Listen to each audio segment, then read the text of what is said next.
Asia में जलवायु परिवर्तन के साथ ही जो आपदा की घटनाएं हैं उनमें लगातार बढ़ोतरी हो रही है। फ्रीक्वेंसी, इंटेंसिटी, जो स्केल है आपदा की, डिज़ास्टर की घटनाओं की, उसमें बढ़ोतरी दर्ज हुई है और भारत में भी इसका बहुत सीधा असर देखने को मिला है। वर्ल्ड मीटरोलॉजिकल ऑर्गेनाइजेशन की जो ताज़ा रिपोर्ट है क्लाइमेट इन एशिया पर, उस पर बात करने के लिए मेरे साथ हैं एनडीआरएफ के farmer director general OP Singh, जो डिज़ास्टर एक्सपर्ट भी हैं और इन्होंने बहुत सारी किताबें लिखी हैं और रिसर्च भी काफ़ी किया है डिज़ास्टर पे। आपका एनडीटीवी में स्वागत है। धन्यवाद हिमांशु। आप एनडीआरएफ की डीजी रहे हैं, आपने ज़मीन पर आपदा से लड़ाई लड़ी है बहुत लंबे समय तक, आपने, आपके अधिकारियों ने, जवानों ने। जब आप ये सब रिपोर्ट देखते हैं तो आपकी पहली प्रतिक्रिया क्या आती है आपके मन में कि जो खतरा है वो और बड़ा हो रहा है देश? बिल्कुल सही है कि खतरा बढ़ रहा है और जैसा कि आपने कहा कि इसकी इंटेंसिटी, इसका स्केल, इसकी सीवियरिटी, इसकी तीव्रता ये प्रति वर्ष बढ़ता जा रहा है। और वर्ल्ड मीटरोलॉजिकल ऑर्गेनाइजेशंस की जो ताज़ा रिपोर्ट है 2023 की, ये हम लोगों को चौंकाने वाली है। और इसलिए चौंकाने वाली है कि हम सभी देशों को ये सोचना पड़ेगा कि किस प्रकार क्लाइमेट चेंज की वजह से डिज़ास्टर्स की संख्या बढ़ रही है। कई वर्षों पहले, करीब 2015 या 2016 में एक रिपोर्ट आई थी यूनाइटेड नेशंस की कि इंडिया जो है वो थर्ड रैंक है हार्डेस्ट हिट कंट्रीज़ में, फॉलोड बाय, उसके पहले यूएसए और चाइना, और उसके बाद इंडिया का नंबर है। और हम लोग अभी भी इंडिया में जो कॉन्शसनेस या अवेयरनेस है उसकी कमी देखते हैं। और यही कारण है कि natural disasters which is basically due to climate change, ये इसकी संख्या बढ़ रही है। और यही कारण है कि आप अनएंटिसिपेटेड, अनप्रिडिक्टेड मौसम की जानकारी ले रहे हैं। कभी गर्मियों में बारिश हो जा रही है, अभी आपने दुबई का देखा कि किस प्रकार दुबई की घटना हुई। तो मैं समझता हूँ कि ये पूरे विश्व के लिए एक चिंता का विषय है और ख़ासकर साउथ एशिया के लिए बहुत ज़रूरी है, क्योंकि साउथ एशिया जो है वो सबसे ज़्यादा प्रभावित है डिज़ास्टर्स और नेचुरल डिज़ास्टर्स में सबसे ज़्यादा प्रभावित है, फ्लड और स्टॉर्म के कारण। तो मैं समझता हूँ कि WMO की रिपोर्ट जो है हम लोग सबको पढ़नी चाहिए और देखनी चाहिए। इसमें जो एक महत्वपूर्ण बात जो कही गई है वो हीट के इम्पैक्ट को लेके भारत में, और इस बार भी हमने देखा है कि मौसम विभाग ने जो फोरकास्ट जारी किया है उसमें कहा गया है number of heat wave days during the summer season is expected to be 10 to 20 days. 10 से 20 दिन तक हीट वेव चलने की आशंका है, औसतन 4 से 6 दिन होता है। तो ये हीट वेव को लेके, क्योंकि आप उत्तर प्रदेश के डायरेक्टर जनरल और पुलिस भी रहे हैं और अभी चुनावी प्रक्रिया चल रही है, और हमने देखा है चुनाव आयोग ने जब भी बात की है हीट वेव के असर की तो ये भी बात की है कि जो स्टाफ हमारे ज़मीन पर है, जिस जवान को आप डिप्लॉय करते हैं बूथ पे, उसको भी 9-10 घंटे बाहर खड़ा रहना होता है सुरक्षा के लिए। तो ये हीट वेव की जो चुनौती है इसको आप कैसे देखते हैं और क्या हम उसके लिए तैयार हैं उससे निपटने? देखिए, हमारी सरकार, भारत की सरकार जो है वो ज़रूर बहुत प्रयत्न कर रही है। हीट वेव्स पे काफ़ी सेमिनार्स, कॉन्फ्रेंसेस, कॉन्शसनेस, अवेयरनेस सब हो रहे हैं। लेकिन आपको मैं बता दूं कि 2023 में जापान और कज़ाकिस्तान में सबसे ज़्यादा वार्म पाया गया, गर्मी पाई गई, और हीट वेव की संख्या भी बढ़ रही है, उसी हिसाब से बढ़ रही है। और अगर आंकड़ों की बात करें तो सबसे ज़्यादा फ्लड, स्टॉर्म और हीट वेव्स के कारण हो रहा है। और भारत चूँकि बहुत विशाल देश है और यहाँ का वल्नरेबिलिटी प्रोफाइल जो है वो बहुत ही हाई है, तो मैं समझता हूँ कि नॉर्दर्न इंडिया की जितने भी राज्य हैं वो उन सबों का एक जो प्रिडिक्शन है कि क्लाइमेट चेंज के कारण हीट वेव्स की संख्या बढ़ेगी, न केवल संख्या, आई मीन फ्रीक्वेंसी बढ़ेगी, बल्कि ड्यूरेशन भी बढ़ेगा। ड्यूरेशन जो है वो बहुत इम्पॉर्टेंट है। और अब आप देख रहे हैं कि बहुत ट्रेडिशनल जो नेचुरल डिज़ास्टर्स होते थे, जैसे अर्थक्वेक है, फ्लड है, वो सब तो है ही है, बट बहुत सारे अनट्रेडिशनल, अनस्ट्रक्चर्ड क्लाउड बर्स्ट है, स्टॉर्म्स है, हीट वेव्स हैं, इन सबों की घटनाएं भी बढ़ रही हैं। तो मैं समझता हूं कि इन सब चीज़ों को देखते हुए हमें ज़रूरत है, और ख़ासकर अभी हमारा इलेक्शन का फेज़ है, इलेक्शंस हो रहे हैं, पूरे भारत में इलेक्शन हो रहा है, और इलेक्शन में कितने मिलियन वोटर्स जो हैं वो आ रहे हैं, जा रहे हैं। और ग्रामीण क्षेत्रों को देखिए जहां हीट वेव की संख्या बढ़ रही है और हीट वेव के कारण लोग निकल नहीं रहे हैं, वोटर्स नहीं निकल रहे हैं। तो ये हमारी दोहरी प्राथमिकता है कि हम न केवल इसकी ओर सोचें बल्कि प्रेरित करें और ऐसे ऐसे उपाय ढूंढें कि किस प्रकार हम हीट वेव्स को बचाने की दिशा में ले जा सकें। ये महत्वपूर्ण सवाल है। मैंने बहुत साफ लगता है कि क्लाइमेट चेंज का जो असर है वो चुनावों पर भी दिख रहा है। जी, बिल्कुल दिख रहा है। आप देख रहे हैं कि वोटर का जो परसेंटेज है टर्नआउट का वो बहुत कम होता जा रहा है।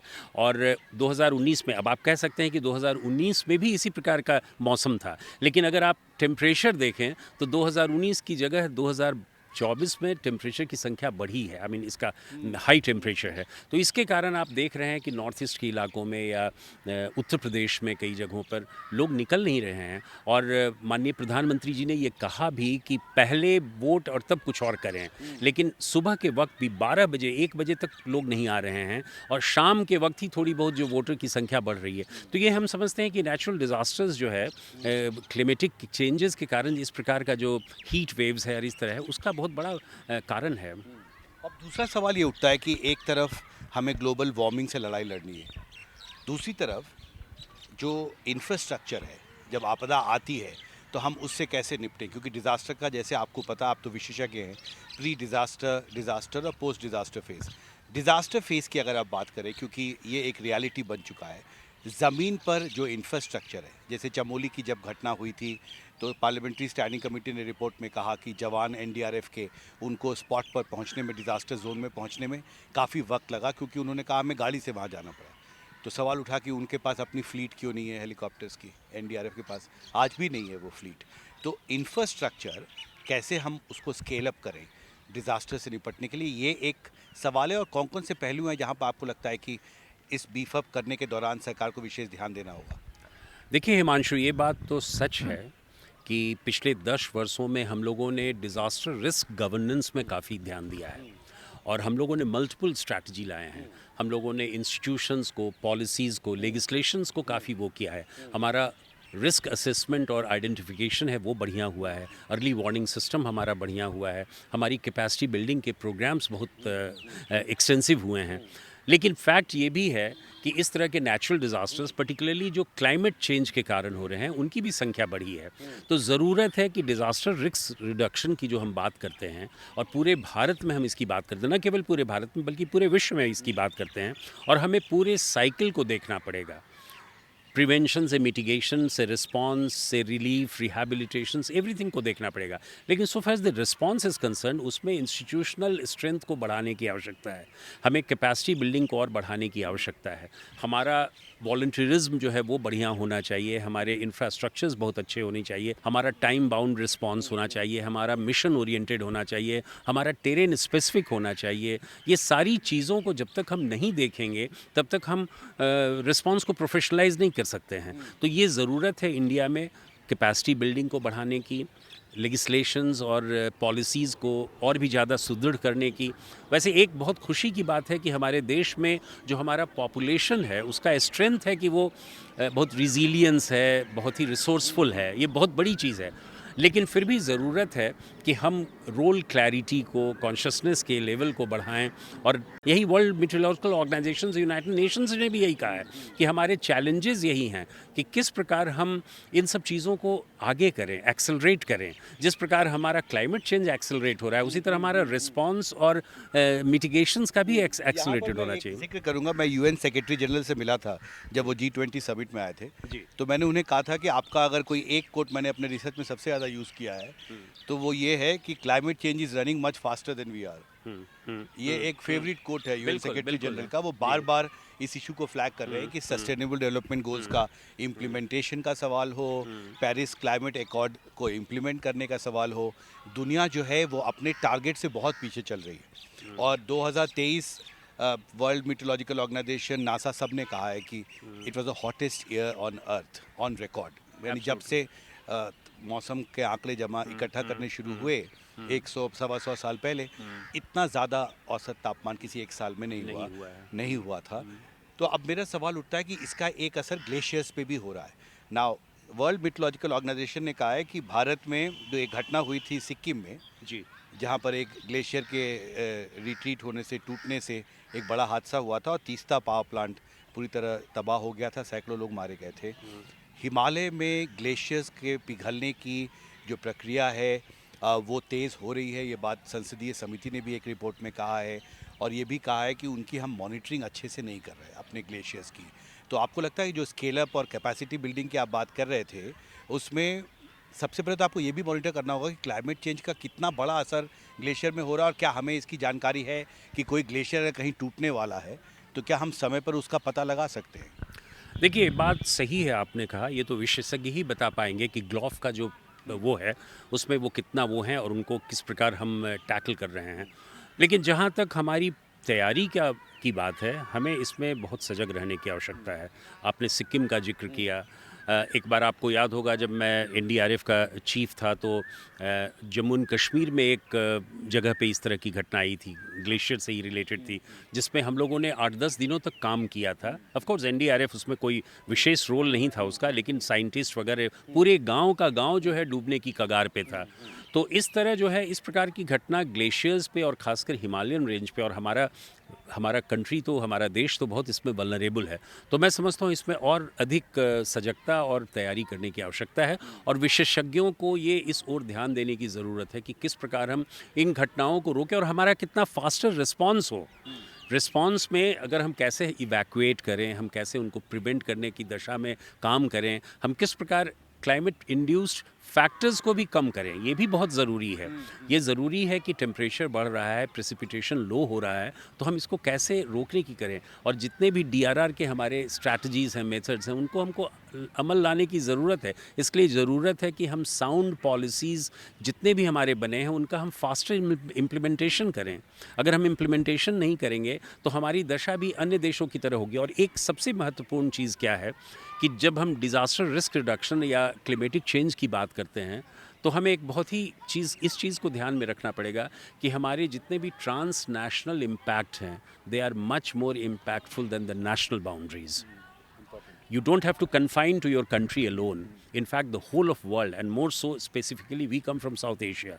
So South Asia का जब हम नेपाल अर्थक्वेक की बात कर रहे थे तो हमने हमेशा कहा कि नेपाल अर्थक्वेक का सोल्यूशन केवल नेपाल के पास नहीं है. And it's not a problem, it's not a challenge only for Nepal. It's a challenge for whole of the regions. From Afghanistan to Bangladesh, you have to think in that way. कि हमारा कितना vulnerable profile बढ़ा है. तो मैं समझता हूँ कि ये नेशनल बाउंड्रीज से ऊंचा उठकर हम लोगों को सोचना पड़ेगा. और प्रधानमंत्री जी का ये जो वक्तव्य है ना कि वसुधैव कुटुंबकम, ये रियल सेंस में डिज़ास्टर रिडक्शन में वन फैमिली की तरह सोचना पड़ेगा. तो ये हम समझते हैं कि इसको करने की बस दो ज़रूरत है. छोटे-छोटे सवाल थे। एक, आपको लगता है कि एनडीआरएफ के पास अगर अपना एक एयर फ्लीट होगा, तो उसकी जो रिस्पॉन्स मैकेनिज़्म है, जो टाइम लगता है उनको किसी भी एक आपदा के जगह पे पहुंचने में, उसमें सुधार हो सकता है? बिल्कुल होगा. ये हम लोगों ने डिमांड भी किया था और हम लोगों ने इस बात की अपील की थी कि एयर मोबिलिटी जो है वो, एनडीआरएफ बहुत अब सशक्त यूनिट हो गई है, सशक्त फोर्स हो गई है. इसका एक अपना होना चाहिए, एयर मोबिलिटी का एक अपनी फ्लीट होनी चाहिए, जिसके कारण आपको याद होगा सिक्किम 2011 में हम लोग पहुंच नहीं पाए. केदारनाथ की ट्रेजेडी में 2013 में हमारे कई सेटबैक्स हुए, जिसके कारण हम अच्छा प्रदर्शन नहीं कर पाए. जहाँ तक एनडीआरएफ का सवाल है, एनडीआरएफ जो है वो बहुत ज़्यादा मोबिलिटी उसकी 2014 के श्रीनगर फ्लड से बढ़ा, और बढ़ने के बाद उसका ग्लोबल रिकॉग्निशन हुआ जो इंटरनेशनल लेवल पे भी हुआ. लेकिन आप बिल्कुल सही कह रहे हैं कि हमें ज़रूरत है कि उसके इंफ्रास्ट्रक्चर को हम बढ़ाएं, और ख़ासकर इसकी मोबिलिटी, जो एयर मोबिलिटी है उसको बढ़ाने की और इंस्टीट्यूशनलाइज करने की ज़रूरत है. और साथ ही साथ हमें चाहिए कि इससे भी कैपेसिटी बिल्डिंग बढ़ेगी. और साथ ही साथ चैलेंजेस जो है हमें अपॉर्चुनिटीज़ देती हैं अपनी रिस्पॉन्सिबिलिटीज़ और अपनी कैपेबिलिटीज़ को बढ़ाने के लिए. चैलेंजेस को हम कैटलिस्ट के रूप में लें. आपदा का स्केल भी बढ़ रहा है. आपदा और का एक छोटा सवाल था, बस आखिरी सवाल, कि इसमें ये कहा गया है कि मॉनसून पर भी असर हो रहा है क्लाइमेट चेंज का. इसमें ये कहा गया कि एक तो मॉनसून सीज़न के दौरान 2023 में बारिश देर से हुई, अगस्त महीने में तापमान इतना ज़्यादा बढ़ गया कि जो बारिश हुई वो अप्रत्याशित थी. मैंने रिपोर्ट किया था 122 साल में सबसे कम बारिश पिछले साल अगस्त में हुई थी, जो एक महत्वपूर्ण महीना होता है दक्षिण पश्चिम मानसून सीज़न का. और इसी से जुड़ा एक आखिरी सवाल था कि एक सवाल जिस पर इंटरनेशनल फोरम्स में, नेशनल फोरम्स में काफ़ी चर्चा होती रही है कि भारत का जो नेशनल डिज़ास्टर कानून है, नेशनल डिज़ास्टर मैनेजमेंट एक्ट है, वो 2005 में बनाया गया था.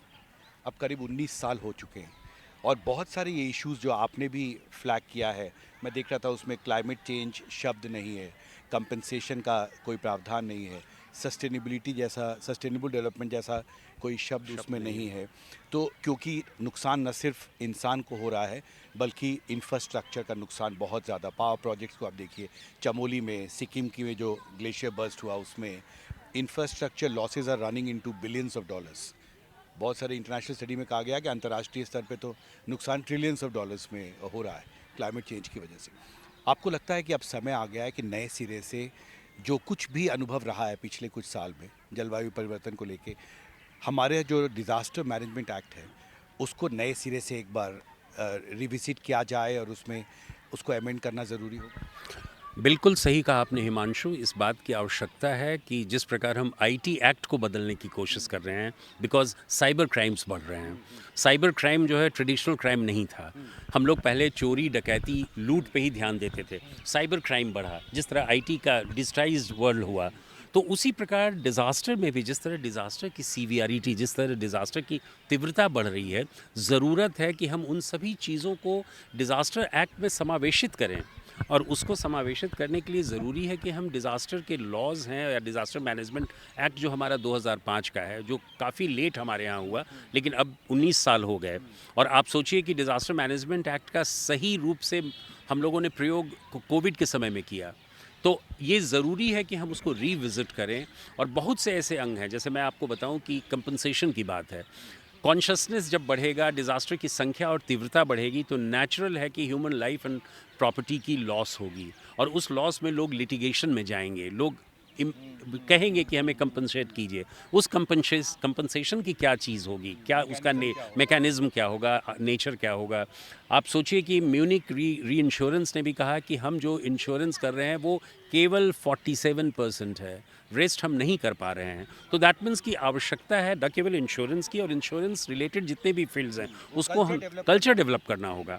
तो ये ज़रूरी है। आपने सही कहा कि डिज़ास्टर मैनेजमेंट एक्ट और डिज़ास्टर रिलेटेड जितने भी एक्ट्स हैं, हो सकता है कि न केवल एक्ट इसी एक्ट को बल्कि नए एक्ट को भी हम लाएं, नए एक्ट को भी लाएं। हमारे एक्ट जो हैं लीगल, उसका डायमेंशंस क्या होगा, इंश्योरेंस का डायमेंशन क्या होगा, प्रिवेंशन मिटिगेशन का क्या डायमेंशन होगा, रिप्लेसमेंट हम टोटली जो है इवैक्यूएट कर देते हैं, मवेशियों को हम ले जा रहे हैं, नहीं ले जाने से क्या, do they constitute any fundamental right for you. तो ये सारी चीज़ें हैं, उसको रिविज़िट करने की आवश्यकता है, तभी हम एक बहुत ही होलिस्टिक व्यू में डिज़ास्टर को देख पाएंगे। हमसे बात करने के लिए आपका बहुत बहुत शुक्रिया।